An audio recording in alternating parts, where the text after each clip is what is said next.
Hello everyone and welcome to only IAS. स्वागत है आपका 17 अगस्त के प्रीलिम बूस्टर न्यूज़ डिस्कशन में। आज का पहला आर्टिकल बात करता है टैल्क के बारे में। टैल्क जो गर्मियों में यूज़ करते हैं एज अ पाउडर, गर्मियों से मुक्ति पाने के लिए। तो एक टैल्कम पाउडर बहुत फेमस है, स्पेसिफिकली कंपनी का नाम है Johnson and Johnson. Child care में जानी मानी कंपनी है ये। रिसेंटली इन्होंने अपना टैल्क पाउडर जो है टैल्कम पाउडर इसको डिसकंटिन्यू किया है, जो ग्लोबली इन्होंने इसको डिसकंटिन्यू किया। खास बार इसको बैन नहीं किया गया, खुद इन्होंने डिसकंटिन्यू किया है और वो तब किया है जब इनके ऊपर कम से कम 5,000 लॉ सूट्स फाइल हुए हैं। तो हमें ये पता होना चाहिए टैल्क न्यूज़ में रहा, इतनी बड़ी कंपनी ने डिसकंटिन्यू किया है तो इसका फॉर्मूला क्या है, इसका केमिकल फार्मूला क्या है। तो केमिकली इसे कहते हैं हम हाइड्रस मैग्नीशियम सिलिकेट, ये ऐसा केमिकल फार्मूला है और केमिकल नेम जिसे हम कह सकते हैं नॉर्मली। और मुद्दा क्या है इसके साथ कि कहा जाता है कैंसर कॉज कर सकता है। क्या ये केमिकल खुद से कैंसर कॉज करता है? तो अभी तक इसकी पुष्टि नहीं हुई है। कैंसर कॉजिंग है, इसके साथ जब खनन होता है इसका तो इसके आसपास जो डिपॉजिट्स हैं हमें मिलता है एस्बेस्टोस का डिपॉजिट भी साथ साथ मिलता है।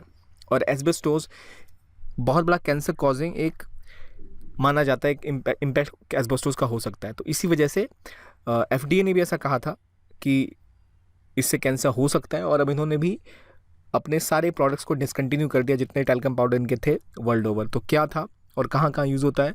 तो जो ये हाइड्रस मैग्नीशियम सिलिकेट है इसका इस्तेमाल पाउडर में, लिपस्टिक्स में, आई शेडोज़ में, फाउंडेशंस में और मेकअप के जितने आइटम्स होते हैं वहाँ यूज़ किया जाता है।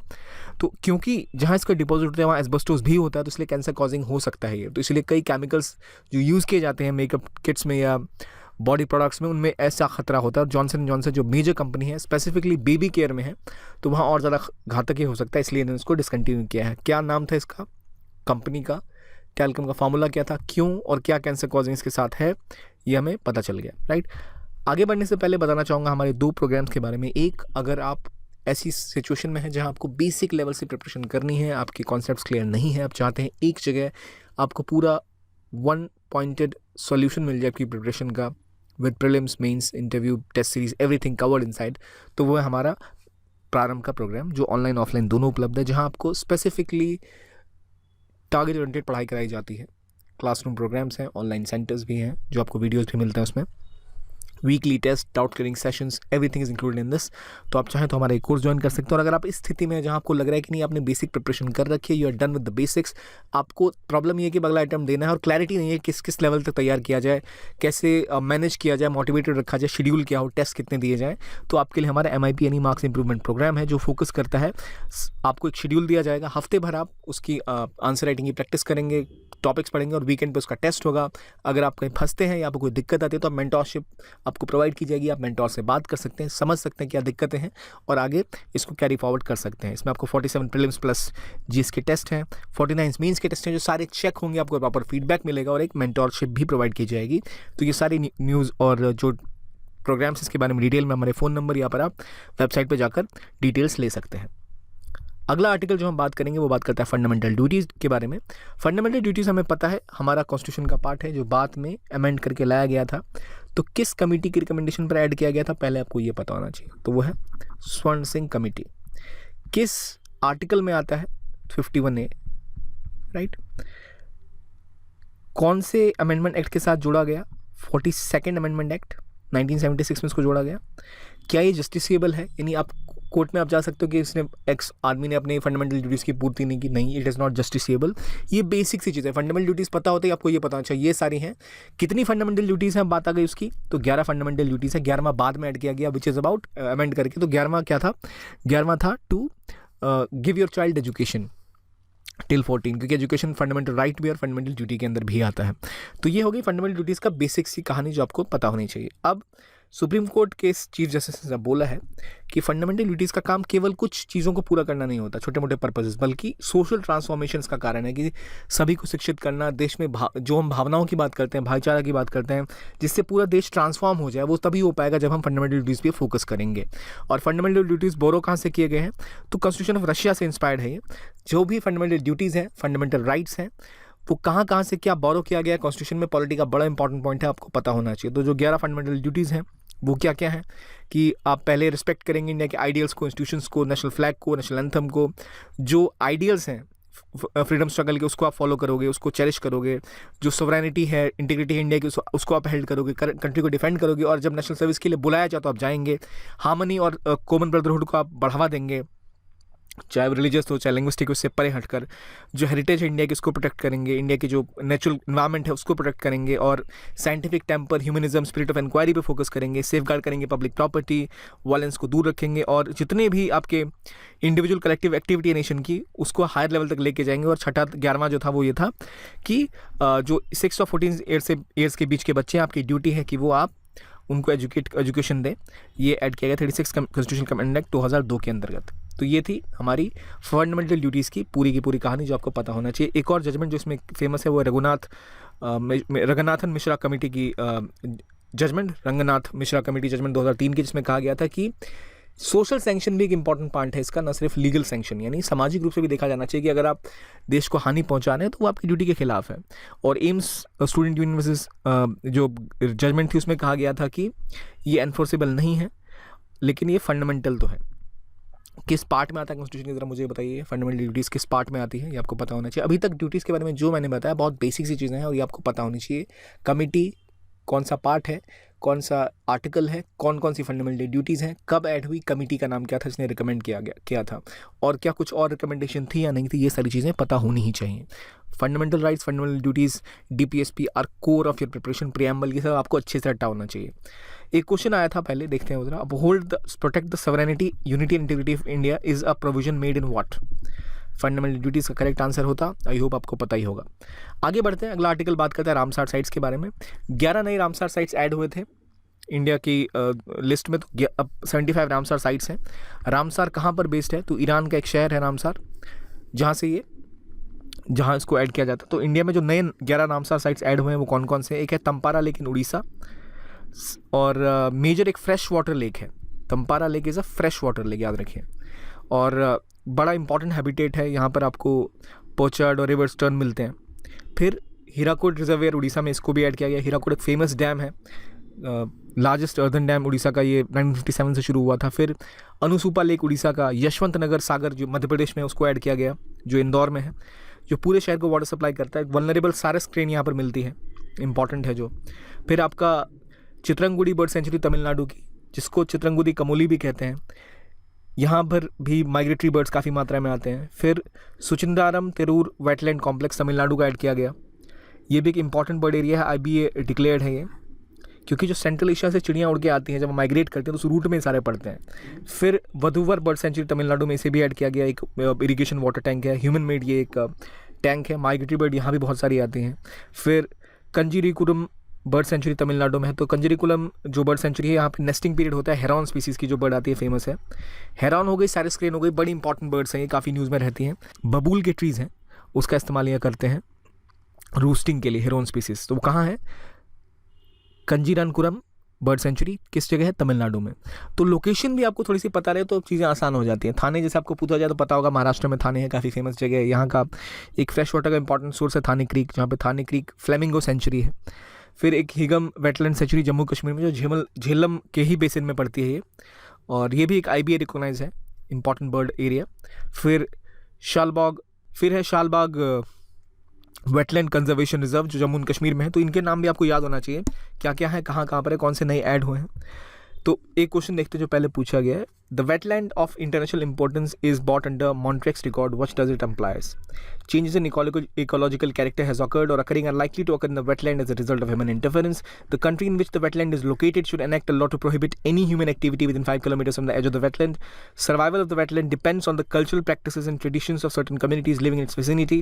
Therefore, the cultural diversity therein shall not be destroyed given the status of World Heritage Site. तो पहले पता भाई World Heritage Site तो होगा नहीं, और ये दोनों भी कोई सेंस नहीं बना रहे। So it's A which is the answer.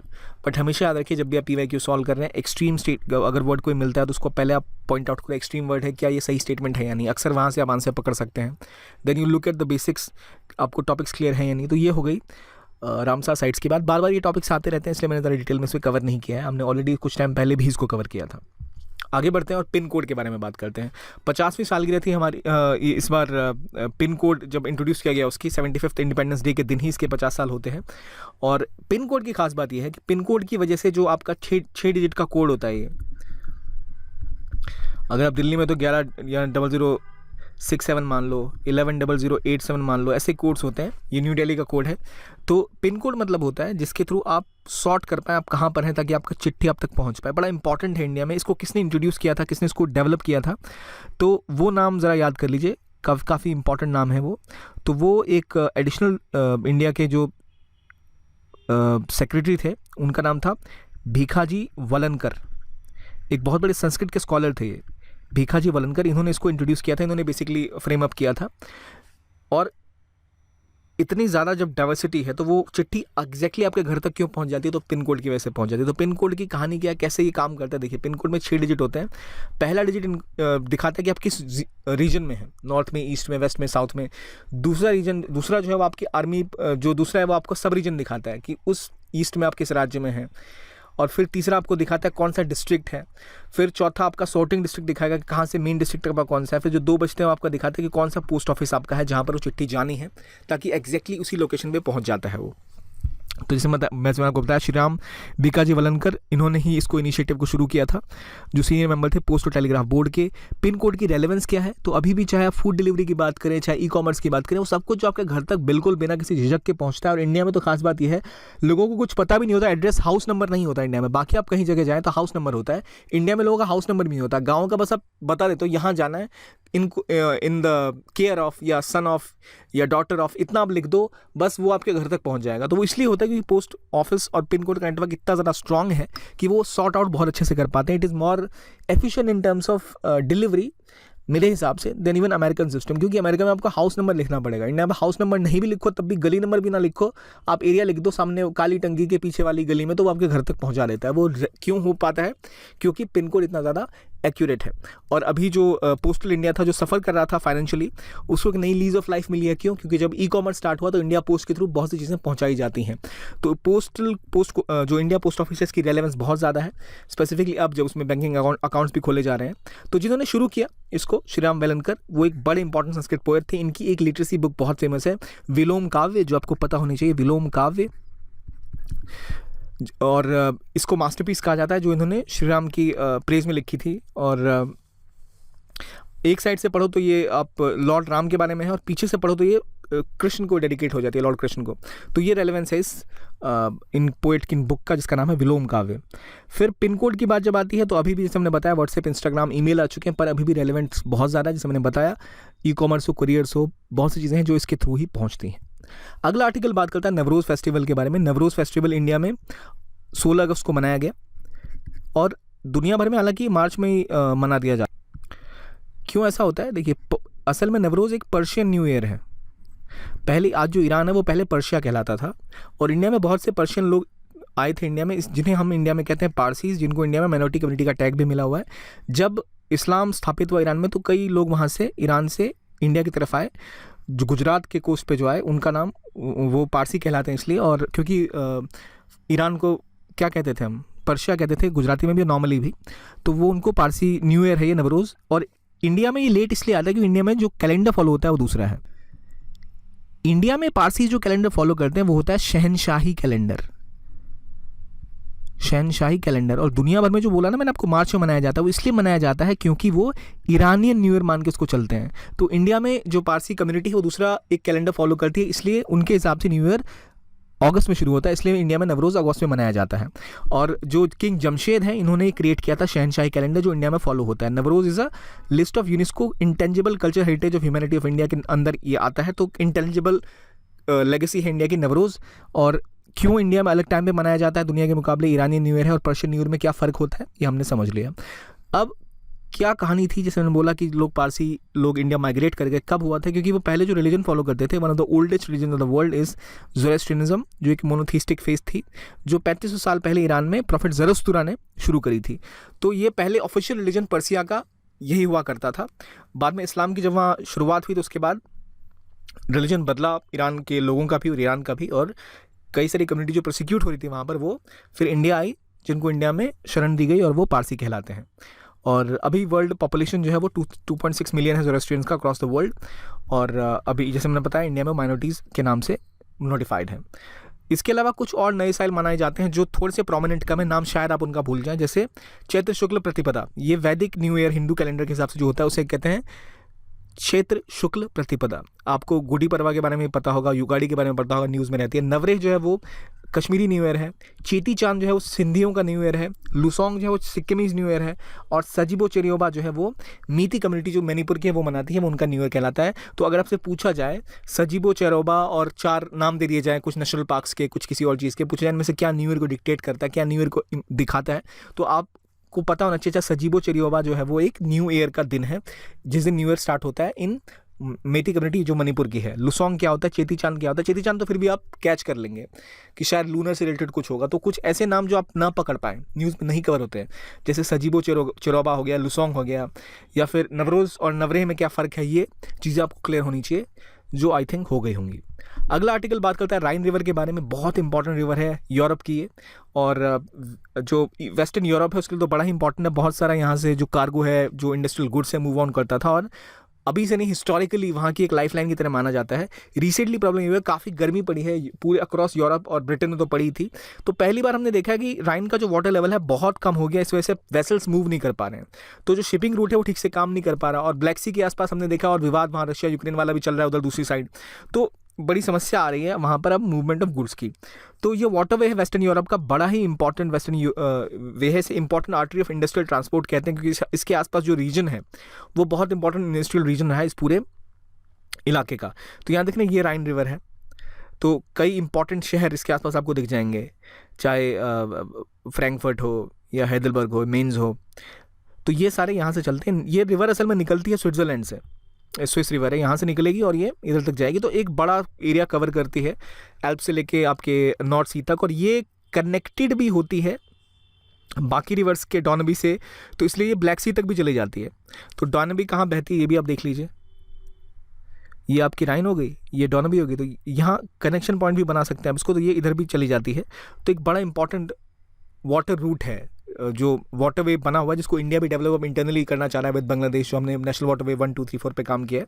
उस तरह यूरोप का बड़ा इंपॉर्टेंट ये वाटरवे है। तो किस देश में मेजरली बह रही है हम देख रहे हैं, ये जर्मनी में मेजरली बह रही है, नीदरलैंड्स में भी जा रही है, स्विट्जरलैंड में भी जा रही है। तो कहाँ कहाँ से बह रही है, किस रूट पर है, ये आपको एक आइडिया लग गया यहाँ से। तो आपको अगर मैप में कुछ क्वेश्चन आ गया, which river flows across western Europe, तो आप उसको आंसर कर पाएँ कि नॉर्थ सी में कौन सी रिवर जाके बह रही है। तो वो एक राइन है जो न्यूज़ में है, जिसमें बहुत ज़्यादा कमी देखी गई रिसेंटली, क्योंकि वाटर फ्लो घट गया है। एक आर्टिकल जो और न्यूज़ में था वो था Dornier maritime surveillance aircraft. Surveillance aircraft का काम क्या होता है, सर्विलेंस देना, नाम से क्लियर है, वो ध्यान रखता है कहाँ क्या मूवमेंट हो रही है उसके बारे में। ये श्रीलंकन नेवी को इंडिया ने गिफ्ट किया है, जबकि हाल ही में एक खबर आई थी कि चाइनीज़ वेसल जो है वो शायद श्रीलंका में लैंड कर गए, और आज कर भी गए। तो क्या कहानी है, ये जो दिए गए हैं ये कौन से क्राफ्ट हैं, सर्विलेंस एयरक्राफ्ट, तो ये HAL यानी हिंदुस्तान एरोनॉटिक्स लिमिटेड इसको इंडिया में ही मैन्युफैक्चर करती है। इसकी खास बात यह है कि शॉर्ट टेक ऑफ है और लैंडिंग तुरंत हो जाती है, इसलिए काफ़ी यूज़फुल हो सकता है ये शॉर्ट सर्विलेंस के लिए। और multi role light transport aircraft की तरह इसको यूज़ किया जाता है, चाहे वॉरफेयर हो चाहे सर्विलेंस, उसके लिए काफ़ी टाइम से 1981 से यूज़ में है ये। और इससे श्रीलंका को जो उनकी रिक्वायरमेंट है इन टर्म्स ऑफ पायरेसी रोकने के लिए या फिर सर्विलेंस के लिए, उसके लिए बड़ा काम आएगा। लेकिन उसी के बीच में जो चाइना से शिप आया उसका नाम क्या था, युआंग वैंग 5, जो डॉक कर रहा है हम्मन टोटा में। हम्मन टोटा जो कि BRI कॉरिडोर का एक पार्ट था, जिसको कि चाइना ने डेट ट्रैप के थ्रू फंसा लिया, इतना कर्ज देकर एक पोर्ट बनवा लिया बिल्कुल कोलंबो के आसपास, जहां ना ज़्यादा डॉकिंग होती है ना उसकी रिक्वायरमेंट थी। अब इतना ज़्यादा कर्ज हो रहा है जो चाइना को वापस चुकाने में श्रीलंका की पूरी अर्थव्यवस्था तबाह हो गई है। एक रीजन्स में चाइना के लोन भी हैं और भी कारण हैं, लेकिन ये शिप जो आया उसका नाम है युआंग वैंग 5, जो अगेन एक तरह का ऐसा शिप है जो काफ़ी खुफिया जानकारी इंडिया के बारे में इकट्ठा कर सकता है। उससे एक दिन पहले इंडिया ने उनको ये Dornier maritime surveillance aircraft gift किया। इसके लेकर काफ़ी चर्चाएं हैं और काफ़ी क्रिटिसिज्म भी हो रहा है। पर डॉर्नियर मैरीटाइम सर्विलेंस एयरक्राफ्ट कौन बिल्ड करता है, कहाँ से बिल्ड करता है, कब से बन रहा है, और श्रीलंका में कौन सा चाइनीज शिप आया युआंग वैंग, तो ये आपको पता होना चाहिए फॉर योर जनरल नॉलेज। अगला आर्टिकल नगार्नो काराबाग डिस्प्यूट के बारे में है। नगार्नो काराबाग डिस्प्यूट, नगार्नो काराबाग कहाँ है पहले ये जान लीजिए। ये अजरबैजान है, ये आर्मेनिया है। कैस्पियन सी के किनारे लगते ये दो देश हैं। अजरबैजान के बॉर्डर के अंदर ही, अजरबैजान देश के अंदर ही इलाका है ये है नगार्नो काराबाग। इस देश के अंदर का रीजन है जहां पर मेजॉरिटी जो पॉपुलेशन है 85 से 95% पॉपुलेशन अर्मेनियन एथनिसिटी की थी। रिलीजियसली भी डिफरेंट है, एथनिकली भी डिफरेंट है। अर्मेनियन यहाँ पे 95% पॉपुलेशन है इस रीजन की, जिसकी हम बात करें नगार्नो काराबाग, लेकिन जोग्राफिकली किसके अंदर है, अजरबैजान के अंदर। तो वर्ल्ड ओवर ऐसा माना जाता था कि अजरबैजान का ही पार्ट है ये नगार्नो काराबाग रीजन, लेकिन नगार्नो काराबाग में लोग जो थे वो एथनिक अर्मेनियन थे और वो एक स्वायत्त देश एक तरह से चल रहा था वहाँ, और वो पूरी तरह बैक था बाय अर्मेनियन स्टेट। तो इनडायरेक्टली अर्मेनिया के कंट्रोल में था, लेकिन जोग्राफिकली इन अजरबैजान बार बार क्लेम कर रहा था इसके ऊपर, अर्मेनिया मान नहीं रहा था। ये कहानी थी। तो इसका इतिहास कुछ ऐसा है कि जब 1920s में आपका यूएसएसआर बन के तैयार हुआ, तो यूएसएसआर का पार्ट ये दोनों देश थे, अर्मेनिया भी अजरबैजान भी। तब जब शुरुआती कहानी शुरू हुई तो ये रीजन ऑटोनमस था, ये ऑटोनमस रीजन था, लेकिन कंट्रोल इसका था अजरबैजान के पास। ठीक है, कंट्रोल किसके पास था? अजरबैजान के पास। जिस इलाके में है ये वहीं पर, नगार्नो काराबाग की बात कर रहा हूँ, कंट्रोल कहाँ था? अजरबैजान के पास। जब यूएसएसआर का विघटन होना 1990s में शुरू हुआ, तब यहाँ की पार्लियामेंट ने क्या किया, एक बिल पास किया कि भाई हमें आज़ादी चाहिए, हमें आप अर्मेनिया में जोड़ दो। और यूएसएसआर तो टूट रहा था, और उसके बाद एक जंग शुरू हुई, जिसके बाद अर्मेनिया ने इस पूरे इलाके के जितने आसपास के डिस्ट्रिक्ट हैं सबको घेर लिया और यहाँ पर एक ऑटोनमस सरकार की स्थापना कर दी इन नगार्नो काराबाग। किसने? अर्मेनिया में। अजरबैजान को बहुत लॉस हुआ था उस वॉर में, जो 1994 में जो वॉर हुई थी। और एक मिन्स्क ग्रुप था जिसने फिर नेगोशिएशन कराया था और कोशिश करी कि भाई ये मामला सुलझे ना ज़्यादा, और ये कहानी रही कि इसको कंट्रोल इस तरह से किया गया। और नगार्नो काराबाग पार्ट रहा अजरबैजान का, लेकिन उसको जो कंट्रोल करती थी वो एक तरह से एक एथनिक अर्मेनियन गवर्नमेंट थी। रिसेंटली अजरबैजान ने अटैक किया और पूरा का पूरा अर्मेनिया कैप्चर कर लिया, क्योंकि अर्मेनिया को सपोर्ट उस टाइम में रशिया का था और अजरबैजान को टर्की वगैरह का सपोर्ट था, तो इसलिए अर्मेनिया ज़रा पावरफुल लग रही थी। लेकिन अब जब अजरबैजान ने इस बार अटैक किया, तो इराक जो टर्की के इनको ड्रोन वेपन्स मिले, उन्होंने पूरे जितने इनके टैंक्स अर्मेनिया के सब हवा में उड़ा दिए। तो एक नया वॉरफेयर देखने को मिला, जहाँ पर ड्रोन्स आए मैदान में और सामने वाली अर्मेनिया के जितने बहुत सारे टैंक, बहुत सारे हथियार थे। तो जो आज से 20 साल पहले लड़ाई हुई थी, 25 साल पहले, जिसमें अजरबैजान को हर का मुँह देखना पड़ा था, क्योंकि अर्मेनिया के पास ज़्यादा सोल्जर्स थे, ज़्यादा अच्छे वेपन्स थे जो उन्हें रशिया से मिले थे। अब की बार इनको ड्रोन्स मिले टर्की से, सारे तोप और जो टैंक से उन्हें ऐसे ही उड़ा दिए और वो एरिया बिना अपनी जान गंवाए कैप्चर कर लिया।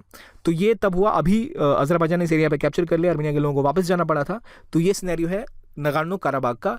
ये डिस्टेंस है, अर्मेनिया ऑक्यूपाइड नगार्नो काराबाग यहाँ पर था, जो इसके अंदर आता था इस इलाके में, लेकिन अब एक तरह से फिर ये अजरबैजान के कंट्रोल में आ गया है। इससे रिलेटेड जो चीज़ है वो क्या है कि जो डेट्स अगर आप देखें तो 1991 में नगार्नो काराबाग ने इंडिपेंडेंस डिक्लेयर किया था कि भाई हम अजरबैजान से निकल के अर्मेनिया में जाएंगे। 1993 में जो वॉर शुरू हुई थी, उसमें अर्मेनिया ने ऑक्यूपाई कर लिया था ऑलमोस्ट इस इलाके को। मीडिएशन किसने कराया था? मिन्स्क ग्रुप ने। तो मिन्स्क ग्रुप में कौन से चेयर हैं? तो 3 चेयर हैं, एक है फ्रांस, एक है रशिया और एक है यूएसए। ये 3 ग्रुप्स थे मिन्स्क के। इसके जो मेंबर स्टेट्स थे वो कौन कौन से हैं? क्या उसमें इंग्लैंड है? नहीं है। उसमें है Belarus, Finland, Germany, Italy, Sweden, Turkey, Armenia और अजरबैजान। तो Belarus, Finland, Germany, Italy, Sweden और टर्की, ये एडिशनली मिन्स्क ग्रुप के मेंबर थे, जो कि काम कर रहे थे किस चीज़ के लिए? ताकि सीज फायर हो पाए यहाँ पर। किस चीज़ के ऊपर?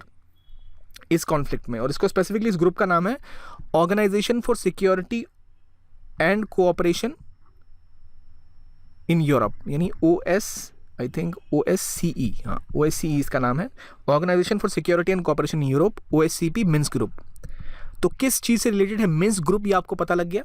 नगार्नो काराबाग का कॉन्फ्लिक्ट था वो आपको पता लग गया कि Nagorno Karabakh majorly is ethnically Armenian population, जिसको कि अजरबैजान को सौंपा गया था ड्यूरिंग वीएसएसआर, लेकिन वो इलाका जोग्राफिकली अजरबैजान के ही अंदर है। तो इंटरनेशनली पहले भी इसको अजरबैजान का ही पार्ट माना जाता था। तो ये कहानी है। अभी अजरबैजान ने दोबारा अटैक किया, कैसे पावरफुल हुआ? क्योंकि ड्रोन्स टर्की से इनको मिल गए थे। तो ये कहानी है अर्मेनिया अजरबैजान कॉन्फ्लिक्ट नगार्नो काराबाग की। अब देखते हैं आपको कितना याद है। फंडामेंटल ड्यूटीज जो है वो पार्ट 4A का पार्ट है, which is amended bye 44th amendment act of 1978, true या false. Rhine River rises in 2 head stream in Swils Alps, true or false. Chitrangudi bird sanctuary is in Odisha. Pin code is made up of 10 digits. Navroz festival is UNESCO intangible cultural heritage humanity of India. Navroz festival क्या Indian है या नहीं? तो ये जो heritage है, तो ये नहीं कहना कि ईरान का ही, इंडियन है ये नवरोज फेस्टिवल जो हेरिटेज है। तो इसमें क्या ट्रू है क्या फॉल्स है? आई गेस आपने सारे सही किए होंगे। देखने के लिए बहुत बहुत धन्यवाद। ज़्यादा जानकारी के लिए आप टेलीग्राम चैनल हमारा ज्वाइन कर सकते हैं, जहाँ आपको सारे PDFs मिल जाते हैं। Thank you very much and have a nice day.